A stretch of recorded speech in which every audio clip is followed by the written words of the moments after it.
दीप नारायण सिंह जी। राधा राधा। राधे राधे महाराज जी, चरण स्पर्श। महाराज जी, मैं हाल में ही भारतीय वायुसेना से सेवानिवृत्त हुआ हूँ।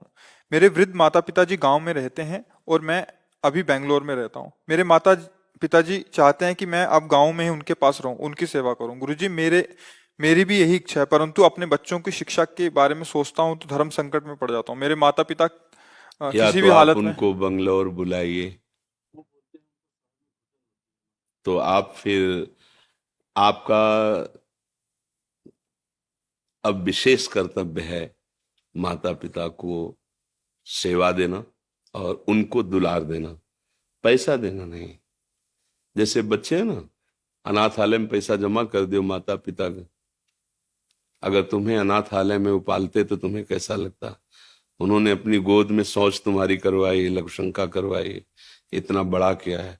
अब अवस्था आ गई उनकी हो कि आगे चलकर उनको शौच करवाना पड़ेगा आपको। तो आपका प्यार और दुलार उनको सुख देगा, ना कि व्यवस्थाएं कि भाई हम माता पिता को 10,000 अपनी पेमेंट से भेजते रहेंगे। ऐसा नहीं। जरूरत है तुम्हारी, उनको पैसा उतना न मिले, कोई उनको परेशानी नहीं। जरूरत है सानिध्य की, जरूरत है प्यार दुलार की।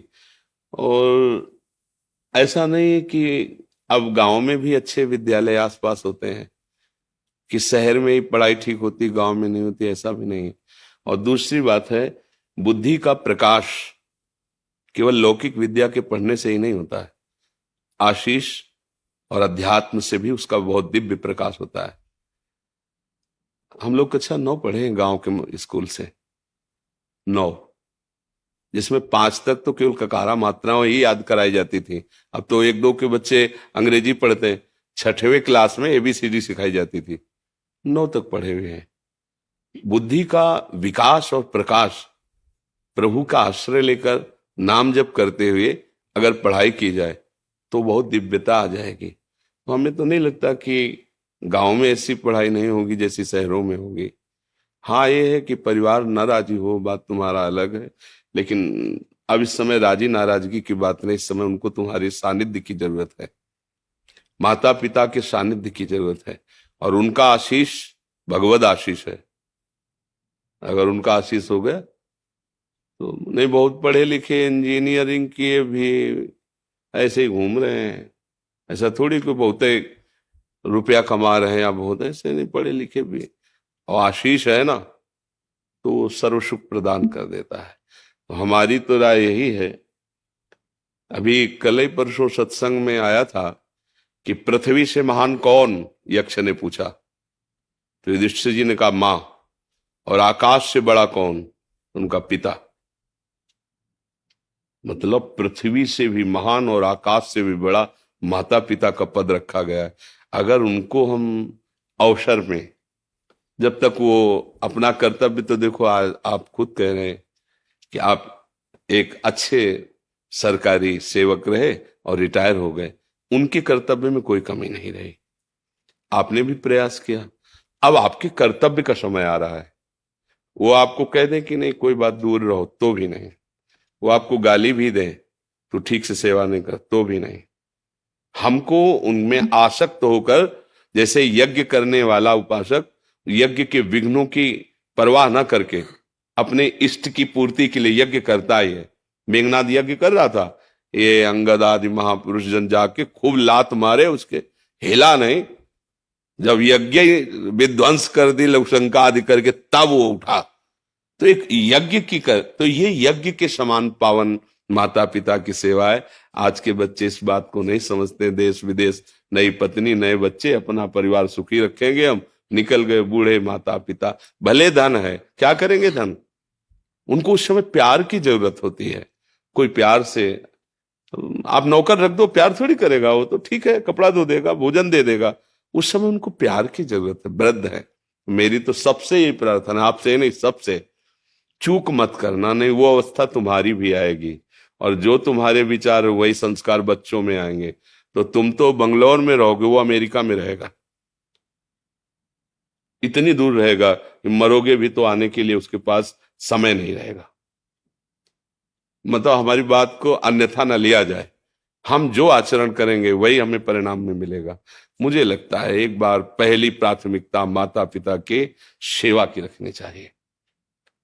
अगर ऐसा लगता है आपको तो आप पत्नी और बच्चों को शहर में रखिए, आते कभी इधर आए कभी इधर आए, और व्यवस्था रखिए, दोनों को राजी कर लीजिए। बुद्धिमानी तो इसी में है ना, कि व्यवस्था कीजिए उस तरह से कि भाई सेवा में माता पिता की भी एक आदमी रख दिया, इधर बच्चों की पढ़ाई लिखाई पत्नी की व्यवस्था, और ऐसी व्यवस्था रख ली, 2 दिन आके इधर जांच कर लिया, 2-4 दिन इधर कर लिए। नहीं तो मुझे लगता है कि भगवद आश्रित होकर अब तो हर जगह विद्या अध्ययन बहुत उच्च कोटि का। ऐसा तो मुझे नहीं लगता कि गांव की विद्या बहुत, अब पहले थी, पहले बात थी, अब नहीं है। अब तो छोटे छोटे बच्चे, उनसे कहो 39, तो बोले आप इसको अंग्रेजी में बोलिए। छोटे बच्चे बोलते 39, उनको हिंदी से बोलना नहीं आता, गांव के बच्चे हैं, हाँ उनको बोलना पड़ेगा 39, बोले आप समझ गए। ऐसा तो मतलब पढ़ाई हो रही है, तो उत्तम बातें हैं हमारी तरफ से, क्योंकि हम जहाँ हैं ये अध्यात्म मार्ग है। माता पिता के आशीर्वाद से सब कुछ हो सकता है। अगर उनका भाव बिगड़ गया तो अब फिर दोबारा मां नहीं मिलती। आज वो वृद्ध हो गए, अब उनकी सेवा के लिए कोई है नहीं, और हम अपनी और अपने संतान की उन्नति का सोचे तो उनका क्या होगा। कई ऐसे माता पिता दुख भरे मिले हुए हैं, माना है कि उनके बच्चों ने लाख रुपए जमा कर दिए वृद्धाश्रम में, अनाथालय में। नहीं नहीं भाई, अनाथालय की जरूरत नहीं, तुम उनके पुत्र हो, अनाथ कैसे। उनकी चाहे उनको समीप बुला के या उनके समीप जाके या दोनों की दोनों जगह व्यवस्था करके, पढ़े लिखे हो जैसे बने उनको राजी कर लो। और जब तक उनका शरीर पूरा ना हो जाए तब तक ये बहुत बड़ी यज्ञ है, बहुत बड़ी तपस्या है, ये मानकर वो तुम्हें गाली दे सकते हैं, वो 4 लोगों के सामने तुम्हारी निंदा कर सकते हैं। रात दिन सेवा करोगे फिर भी वो निंदा करेंगे, तुम्हें नहीं सुनना, तुम्हें वही सेवा करनी जैसे कर रहे हो, तो उसका फल क्या होगा, प्रकाशित हो जाओगे, इस लोक में भी सुखी रहोगे, परलोक में भी सुखी रहोगे। बस बात समझ लो। हाँ, अगर समझ आ जाएगी तो, नहीं तो फिर ये तो बाबा जी हैं, हम तो सलाह दे देते हैं, मान लो तो मान लो, ना मान लो तो फिर अपने ऊपर थोड़ा सोचो, कल वही दशा आएगी। और तुम जिनको लाडले की, जिसकी उन्नति की चाह करते हो, ऐसी उन्नति के सोपान पर चढ़ जाएंगे तो विदेश में रहेंगे। बोले इस समय अमेरिका में है लड़का, अब तुम परेशान हो, पानी देने वाला कोई नहीं, सूचना भी जाएगी कि पधार रहे हो तो जलने के बाद ही आ सकते हैं, क्योंकि तुरंत पास थोड़ी है कि गांव के हैं, इस गांव से उस गांव में आ गए। वो मालिक देख रहा है, एक एक वृत्ति देख रहा है। धन और लौकिक उन्नति तभी सुख देती है जब उसके साथ आशीष हो, बड़े बुजुर्गों का आशीर्वाद हो। तो कम पैसा भी होगा ना तो तुम चौड़ी छाती आनंदित करके घूमोगे, और उनकी डाह, उनकी जलन, वो फिर दुख। आज हमारा समाज इस बात को नहीं समझ पा रहा है, बूढ़े माता पिता का सम्मान करना भूल गए। एक परिचय के थे तो ऑफिसर थे, तो उनके पिताजी गांव के थे, अंगूछा डाले और ऐसे कांच लगाए और गए वहां। पहले तो घुसने ही नहीं दिया, तो उनका ले जो तुम्हारे सर हैं उनके हम बाप हैं, तो हाँ रास्ता जो जब गए तो वो कुर्सी से नहीं उठे। तो उन्होंने देखा उनका, अब पिता तो पिता ही ला देखा, तो उनका हम तो मिलने आए थे आपसे, बात की, वो वापस हो गए। और जब वापस हो रहे थे धीरे धीरे कदम से, तो उनके बगल वाले ऑफिसर, ये कौन था, आपसे कोई प्रणाम नहीं किया, मतलब आपको सलूट नहीं किया आप ऐसे। बोले हमारे घर का एक नौकर था, वो मिलने आया था। उनके कान में आवाज पड़ी, बस आंसू गिराते हुए गए। और जब मिले हमसे तब बताया कि कह रहा था अपने ऑफिसरों के सामने कि हमारे घर का नौकर है। बोले पढ़ाया लिखाया, मेहनत करके उसको उस पद में पहुंचाया, और वो हम ही को कह रहा था कि ये नौकर है, उठ के पैर भी नहीं छुआ था। उनका कल्याण की तो बात जाने दो, कभी शांति और चैन से सो नहीं पाएगा, क्योंकि औरों का साप चाहे विलंब से लगे, जिसने पाला है वो माता पिता, नौकर अरे उठ के छूते तो उनका हृदय भारी हो जाता है कि पढ़ाया लिखा है ना, देखो मेरा लड़का सभा में अफसरों के सामने पैर छू रहा। ये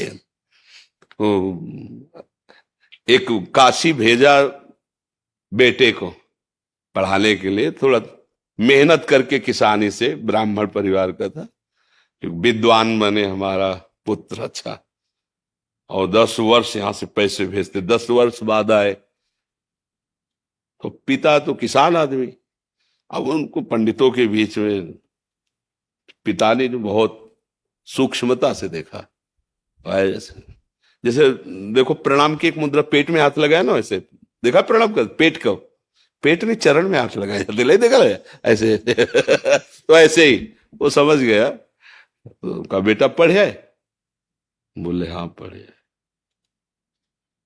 बोले लेकिन पढ़ाई का जो फल है वो तो दिखाई नहीं दे रहा मुझे। विद्या विनयम ददाति, विद्वान पुरुष विनम्र होता है, विद्या नम्रता प्रदान करती है। तुम्हारे अंदर अभी वो विद्या नहीं है जिसको पढ़ाने के लिए भेजा था, वो विद्या तुम्हारे अंदर नहीं।